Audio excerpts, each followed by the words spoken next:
Hey guys, it's Tiffany again from Barista Lab, and I'm coming at you here with video number 3 in this video series. If you're curious about the other 2 videos that we've done so far, it's basically the first video was what I love about Baratza and why I encourage you to buy Baratza products. And the other video is how to choose which grinder is best suited for you and your needs. The much awaited video 3 is the most important questions. I'm so excited for this video. Here we go. Number 1, what's the big deal about stepless grind? This pertains mostly to espresso, and the reason is because espresso is one of the most finicky beverages that you can make, and the smaller the steps, the more control you have over dialing in that espresso. So stepless gives you ultimate control and an infinite amount of grind settings. That is the big deal about stepless. I would say if you're not an espresso drinker, it's probably not a big deal to you at all. Moving on to question number 2.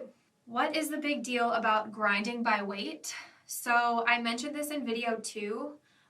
But everything in coffee is based off of weight. If I were buying for myself, I would skip over the grinders that don't weigh because you take out a step in your coffee brewing process. If you're brewing coffee or espresso, you always want to put enough, the amount of grinds you have is based on weight to water ratio, and then especially with espresso, it's like weight of end beverage.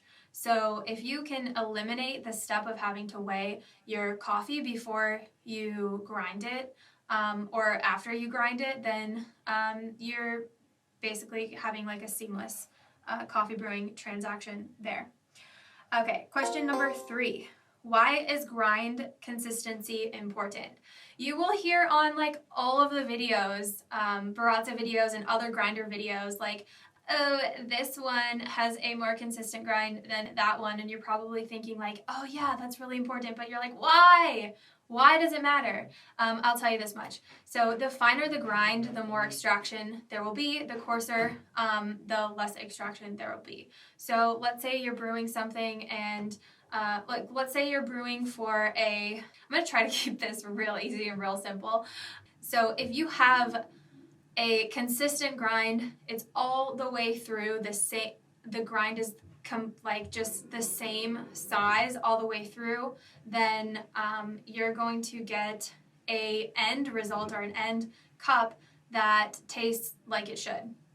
Now let's say you have a coarse grind mixed with fine grinds, then the fine grinds, while you're brewing, the fine grinds will extract faster and extract more than the coarser grinds, so you're going to kind of get an unbalanced brew there.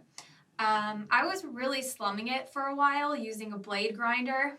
I know, I'm not proud of it. It's kind of also confession video, but when you use something like a blade grinder, there's you are cutting the coffee, and also it's not consistent at all. So you'll get super, super, super fine with super, super, super coarse. And I'm telling you right now, even if you go with an encore, you're not going to get anything near that type of variance in your grind. So don't be afraid. If you hear somebody say oh, this is more consistent than that one, I'm telling you, if you're getting an encore, you're better off than most of the population. We'll get back to that because there's another question about that later.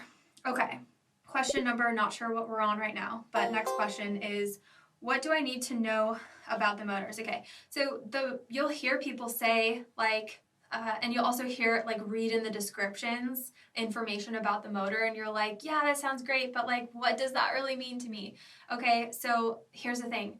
The motors that if you'll read it keeps it cool, it's because a motor that gets really hot will heat up your coffee, and that's probably the only thing you really need to know about that.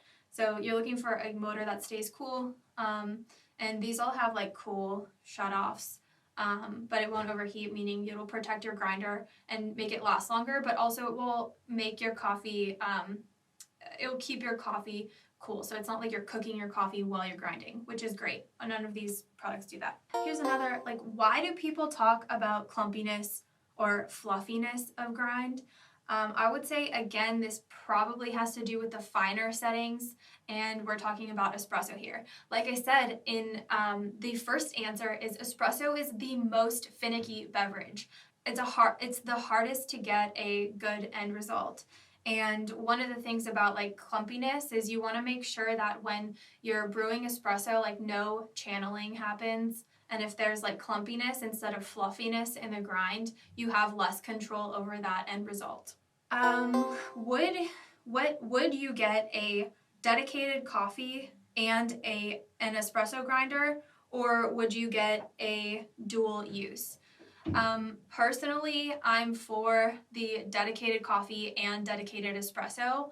However, let's say you only brew espresso when you have guests over, or you only brew brewed coffee when you have guests over. Like, let's just say one-off chances.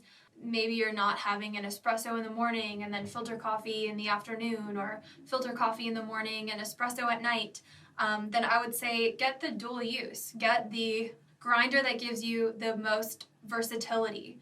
But usually people aren't just brewing, espresso every now and then. The reason to have a dedicated espresso grinder is because when you dial in your espresso, it takes a long time. And if you're going to have to then dial it in for coffee, you're going to be spending a lot of time switching back and forth between coffee and espresso. So I would say it depends on what kind of coffee drinker are you, and it depends on what kind of espresso drinker you are also. Okay, the most important question of this series is, okay, if the grinders were a Taylor Swift album, which one would they be? I think it's pretty obvious that the Sauté would be 1989. And the Encore would be the original T Swift. I don't actually know the name of that album, but I think it's just Taylor Swift.